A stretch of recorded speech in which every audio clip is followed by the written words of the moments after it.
Survival in the land of Lothar is an arduous process. Survival might not even be the right word for it, as you live and die on repeat. But through perseverance you learn, you adapt, and you overcome. Well, it's time for us to throw all of that out of the window and start again. Welcome everybody to Dark Souls 3 Convergence.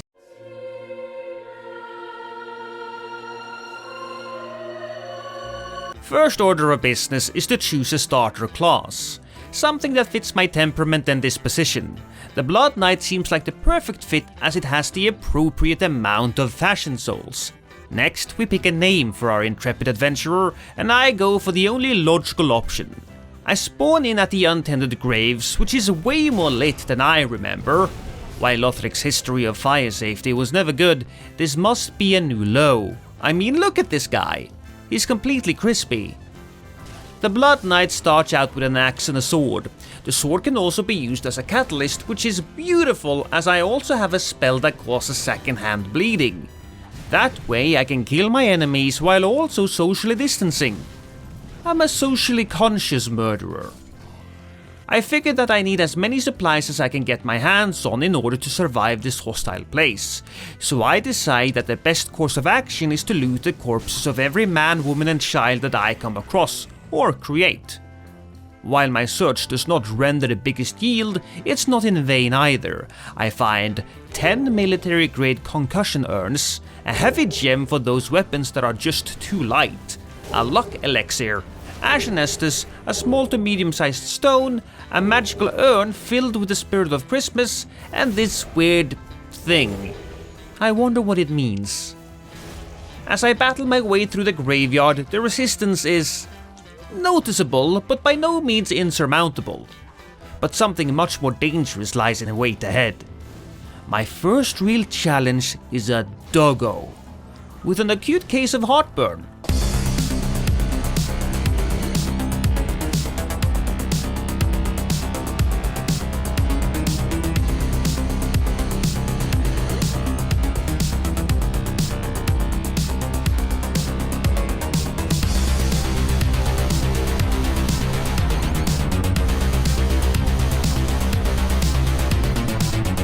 Once the doggo is dead, a ring of statues is revealed to me. The meaning of this is obvious. The aforementioned doggo was a sculptor, which is quite impressive considering his lack of opposable thumbs. Before I head over to Firelink Shrine, I decide to walk around for a bit and take in the scenery. The shrine has changed. Everything is now way more orange, and they moved the broken sword from here to over here, which is just wild. The hollows also seem a little bit more hollow. Moving on, I decide to say hello to an old friend, the Swordmaster. Upon seeing him, though, I do remember that I hate his guts and that the feeling is mutual. We lock blades and fight. The man is still damn good at parrying. However, his environmental awareness is less than stellar, and so after a painful stab to the gut, I send him careening off the edge.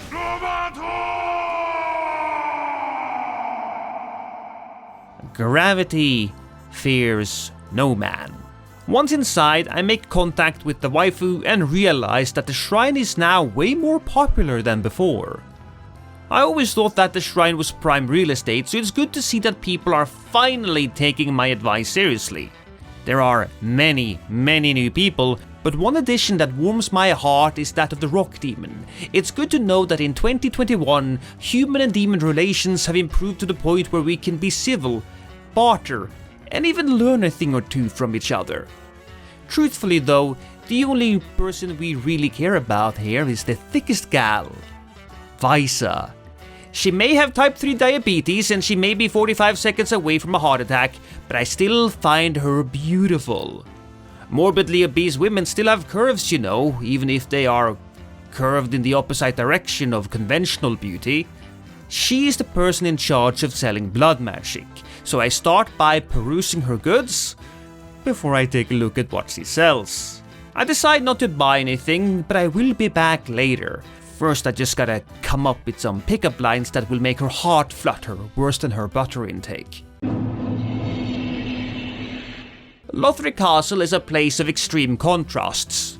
The locals here are either completely oblivious to my presence or utterly homicidal.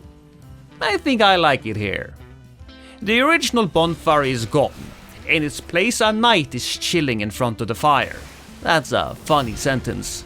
I dispatch the knight with extreme prejudice, and later I will feed his souls to the firekeeper in order to level up my intelligence. You see, kids, that is the true path towards mental enlightenment. Murder.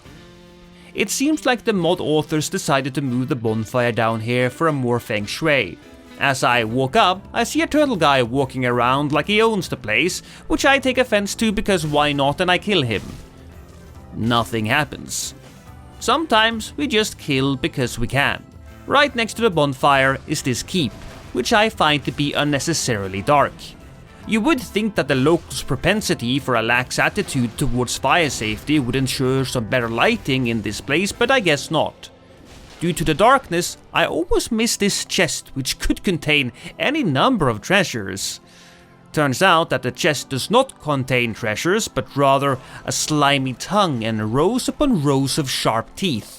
Listen, yes, I know, it's my first chest in the Convergence mod and I forgot to check if it was a mimic. I didn't think they would add a mimic as the first goddamn chest, but listen, I assure you, I won't die to it twice. I die 5 times. Anyways, half a dozen murders later and I come across something interesting. A falchion that is also a whip. That's pretty sick. I also find this guy hanging over the railing after a bad night out. For some reason I decide to search his anal cavity and I'm rewarded by a shiny new claymore. That's an impressive feat, rectally inserting an entire claymore. I make my way through the castle, killing hollows as needed. During one of these fights I accidentally obliterate a table and I feel rather bad, as somebody probably poured their heart and soul into crafting it. And then I realized that if they poured their soul into it, I could probably use that to level up, so I destroy some more furniture. Turns out I was wrong, and that mundane inanimate objects like tables and chairs don't actually have souls. Oh well. I continue on and I find this elderly woman who sits in a giant open space, apparently waiting for someone. After a brief conversation where she gives me a healing potion and her emergency service alarm, I decide to play a prank on her which involves me stabbing her in the face. I'm such a little scamp. I usually don't advocate for violence against the elderly, but that's a lie, as violence is usually my go-to solution. Funny as it may have been, it was also a bad decision, as the old bat returns from hell in order to enact her vengeance. It's just a prank, bro. I repeatedly try to stab her in the back before I realize I can't, and she kills me. Old age comes for us all, I guess. I just didn't think it would be in the form of an elderly princess. Well then, you made it this far. I appreciate that. Why not become a part of the family and subscribe? And if you think this video had far too much quality and would prefer some more mentally impaired shenanigans, you should consider following both my stream and my second channel. You can find them in the description. I'm not gonna say much more, this is classic end-screen stuff, you know what to do. But I want to leave you with this. I want you to remember that I love you. In that terrible, terrible way that only I can love you. Have a good one, everybody.